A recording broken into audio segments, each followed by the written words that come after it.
fjalët që e tronditën shtëpinë. Ishte pasdite dhe shtëpia po zjente nga debatet e zakonshme. Tema e limit ishte kthyer sërish në tryez.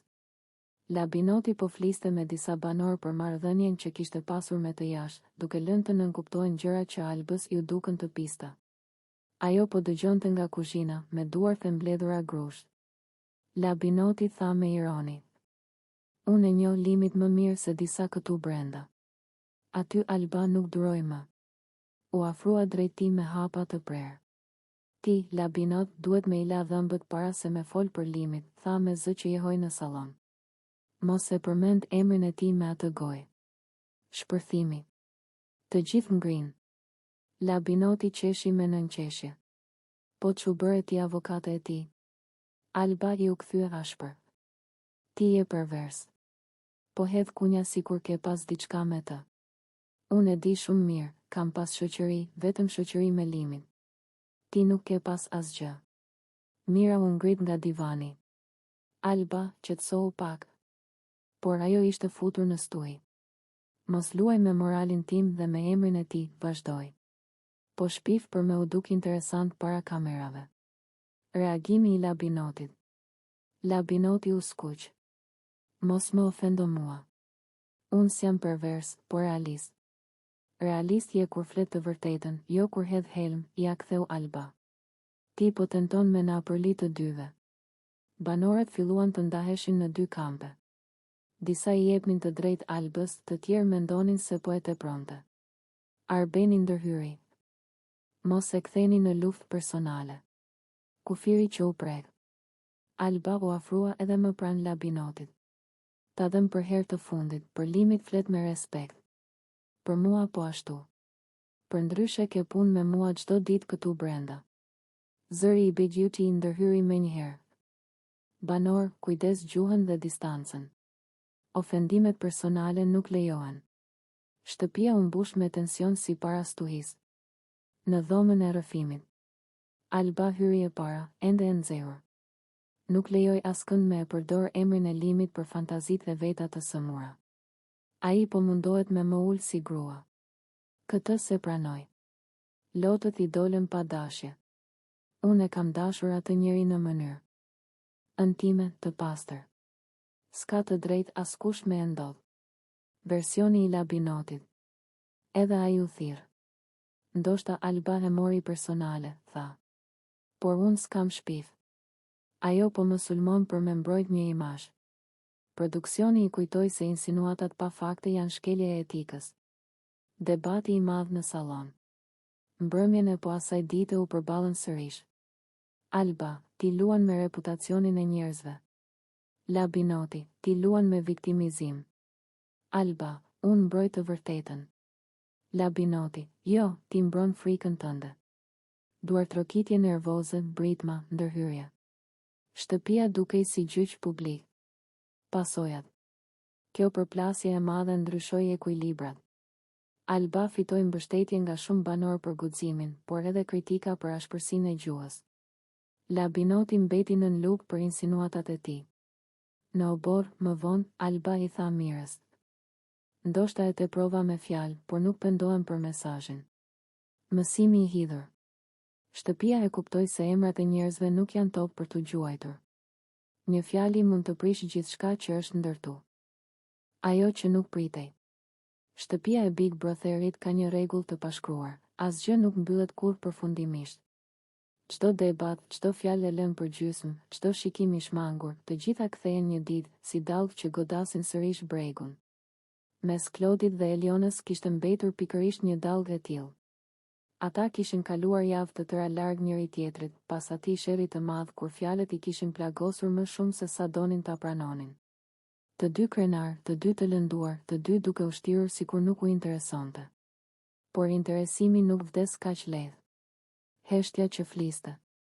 Ditët e fundit diçka kishte ndryshuar. Ata nisën të uleshin sërish pranë në tryez, të shkëmbenin fjali të shkurtra, fillimisht formale, pastaj më të buta. Një mëngjes, Klodi i la Elionës filxhanin e kafes gati. Se dia si e do, i tha. E bëra mesatare. Ajo buzëqeshi lehtë. E di që e pi pa sheqer. Ishte hera e parë pas shumë kohësh që qeshëm pa ironi. Banorët e tjerë e vunë re. Mira i përshpëriti Suanitës. Këta po afrohen prapë. Do ndodh diçka. Kujtimet e përbashkëta. Një pasdite, produksioni u dha sfidë të rregullonin albumin e kujtimeve të shtëpisë. Klodi dhe Eliona u gjendën përballë fotografive të ditëve të para, kur qeshnin bashkë, kur vallëzonin, kur bënin shaka që vetëm ata i kuptonin. Sa budallënj kemi qenë, tha Klodi. Jo budallënj, ja ktheu ajo, thjesht të vërtetë. Në sytë e tyre u duk një mall i fshehur. Biseda e natës. Mbrëmjen tjetër, teksa të tjerët po përgatiteshin për gjumë, ata mbetën në obor. Dritat e buta, cigaret që digjeshin ngadalë, zhurma e largët e qytetit jashtë mureve. Klodi theu heshtjen. E di që të kam lënduar. Eliona nuk e pa drejt. Edhe unë ty. Po më mungon mënyra si flisnim dikur, vazhdoi ai. Ajo buzëqeshi me trishtim. Më mungon edhe mua. Fjalit ishin të thjeshta, por mes tyre kishte një det emocionesh. Xhelozit e padukshme. Në ditët që pasuan, afrimi i tyre u bë më i dukshëm. Kur Klodi fliste me vajzat të tjera. Eliona bëhej e heshtur. Kur asaj i afrohej dikush, ai ndryshonte humor. Toni e ngacmoi Klodin. Mos je prap në telashe me zemrën? Ai nuk u përgjigj. Momenti para stuhis. Ishte mbrëmje me muzikë. Banorët po kërcenin në sallon. Klodi e ftoi Elionën në një vallëzim të ngadalë. Ajo hezitoi një sekond, pastaj pranoi. Duart e tyre u vendosën si dikur, trupat u afruan pas forcim. Përreth kishte zhurmë, por ata dëgjonin vetëm frymëmarrjen e njëri tjetrit. Ke ndryshuar, i tha ai. Edhe ti, u përgjigj ajo. Ajo që nuk pritej. Kur muzika mbaroi, nuk u larguan. Qëndruan ballë për ballë, shumë afër. Klodi i preku lehtë dorën. Kam frikë me ta thënë çfarë po mendoj. Mos e thuaj, përshpëriti Eliona. Bëje. Dhe atëherë ndodhi, puthja erdhi ngadalë si diçka e pritur prej kohësh. Jo për kamera, jo për lojë, por për dy njerëz që nuk i iknin dot asaj që ndjenin. Shtëpia shpërtheu në britma habie. Disa duar trokitën, disa mbetën pa fjalë. Pas puthjes. Eliona u tërhoq e të. Dy zemra në të njëjtën stuhi. Mbrëmjen kur i dashuri i tyre doli nga shtëpia, dritat e Big Brotherit dukeshin më të ftohta se zakonisht.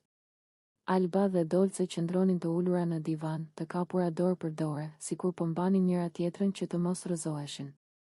Eliminimi i Limit kishte hapur një boshllëk të madh, por njëkohësisht kishte afruar ato të dyja më shumë se kurrë. E dija që do vinte kjo ditë, tha Dolce me zë të ulët. Por se dija që do më dhemte kaq. Alba e shtrëngoi më fort. Nuk je vetëm. As unë nuk jam. Kamerat i ndiqnin çdo lëvizje, por ato nuk po mendonin për publikun. Po mendonin për botën jashtë, për premtimet që kishin bërë me Limit, për planin e pushimeve në Maldive që dukej si ëndër e largët. Afërsia që nuk fshihej më. Ditët pas eliminimit u mbushën me momente të vogla, puthje të lehta në faqe, përqafime të gjata në mëngjes, shtrëngime duarsh kur debatet e shtëpisë bëheshin të ashpra. Banorët filluan t'i shihnin si një dyshe të pandashme. Mira, i tha Albës. Kur je me Dolcen dukesh më e qetë. Sepse ajo më kupton pa folur, u përgjigj Alba. Në dhomën e gjumit, para se të flinin, shpesh bisedonin për jetën jashtë. Limi na ka premtuar Maldive, qeshte Dolce. Do rrim në rër, larg gjithë kësaj çmendurie. Dhe do ham 3 leçe çdo ditë, ja kthente Alba me humor, duke u përpjekur ta kthente dhimbjen në shpresë. Shtëpia përçahet. Por jo të gjithë e shihnin afrimin e tyre me sy të mirë. Disa i quanin strategji, të tjerë lojë emocionesh. Arbeni komentoi. Këto po bëjnë çift për vota. Suanita i u kthye. Edhe nëse është ndjenjë e vërtet, pse ju pengon? Alba nuk donte të luftonte më me askën. Ajo thjesht donte të mbjetonte ditët pa Limit dhe prania e Dolces ishte i vetmi vend ku ndjehej e sigurt. Kujtimet me Limit. Një mbrëmje produksioni transmetoi klip me momentet e Limit brenda shtëpisë. Të dyja u përlotën. Ai na ka lënë një amanet, tha Dolce. me qenë të forta deri në fund. Alba tundi kokën. Kur të dalim, do shkojmë të tre në ato pushime. Do e mbyllim këtë kapitull bukur. Ideja e Maldiveve u kthye në simbol shprese, det i kaltër, muzikë, ëmbëlsira, trileçe në tavolinë dhe qetësi larg kamerave. Puthjet që flisnin më shumë se fjalët. Në netët e gjata të shtëpisë, kur dritat zbeheshin, ato afroheshin pa frikë. Nuk kishte nevojë për deklarata të mëdha, mjaftonte një puthje e butë, një përqafim ku dëgjohej frymëmarrja e njëra tjetrës. Po na gjykojnë, tha Alba një herë. Le të gjykojnë, iu përgjigj Dolce. Ne po jetojmë momentin ton. Dhe momenti i tyre dukej më i vërtet se çdo strategji loje. Ëndra jashtë mureve. Sa më shumë afrohej finalja, aq më shumë flisnin për jetën pas spektaklit. E imagjinon ditën kur do dalim të dyja dhe do na pres Limi në aeroport, pyeti Dolce. Do qeshim me gjithë këto që po kalojmë tani. Alba buzëqeshi. Unë dua vetëm paqe, det dhe njerëzit që dua. Trileqja u bë shaka e tyre private, do e festojmë çdo fitore me një copë trileqe, thoshin.